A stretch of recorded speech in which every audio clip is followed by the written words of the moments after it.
Hey guys, আসসালামু আলাইকুম। আজকে হচ্ছে বয়লা মুরগি দিয়ে আলুটা রান্না করবো। তো এখানে আর কি আমি তেল দিয়ে দিয়েছিলাম। তেলের মধ্যে আর কি পেঁয়াজগুলো কুচি কুচি করে দিয়েছি, তেজপাতা দিয়ে দিয়েছি। তো এখন এখানে আর কি হলুদ আর মরিচের গুঁড়া দিয়ে দিয়েছি।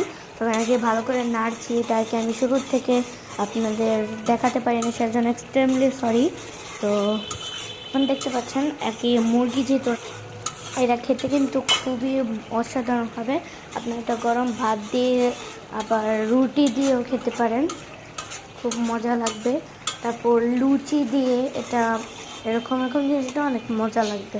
তো আমি আর কি একটু উঠিয়ে দেখলাম যে কত সুন্দর দেখতে পাচ্ছেন, কত সুন্দর দেখতে লাগছে। তো আমি অনেক সময় নিয়ে আর কি ওটা রেখে দিয়েছিলাম। তো এখন আর কি আলুগুলা, যেহেতু আমি আলু দিয়ে যেহেতু আর কি ব্রয়লার মুরগি আলু দিয়ে রান্না করবো, তার জন্য আলুগুলো আর কি এরকম বড় বড় করে কেটে রেখে দিয়েছি।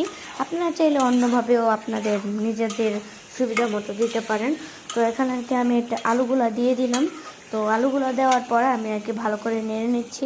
আমি অনেক দিন যাবত আর কি আপনাদের কাছে আমি ভিডিও ছাড়ি না, কারণ আমি 2 দিনের আমি আর কি অসুস্থ ছিলাম, তো সেটার জন্য। তো এখন আর কি যে এই মুরগির গোশগুলো আর কি আমি আগে থেকে কেটে ধুয়ে রেখে দিয়েছিলাম সাইডে, সেগুলো আর কি এটার মধ্যে দিয়ে দিলাম। তো দিয়ে দেওয়ার পরে এখন আর কি এটাকে নেড়ে নিচ্ছি।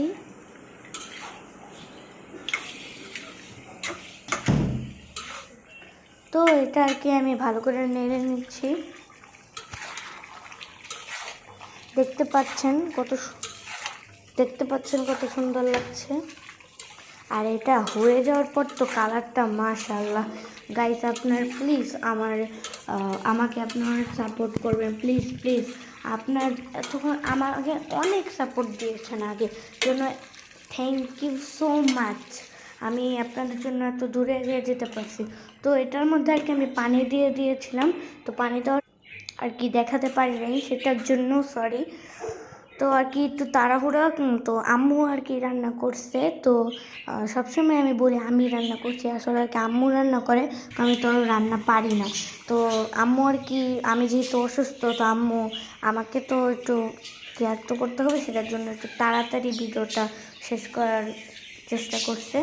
তো পানি দেওয়াটা ভিডিওটাও করতে পারি নাই, আর ঢেকেও রেখেছিলাম সেটাও করতে পারি নাই।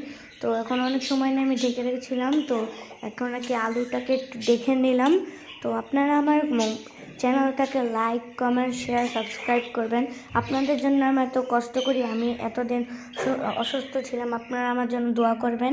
আর ওটা আপনারা বাসায় ট্রাই করবেন।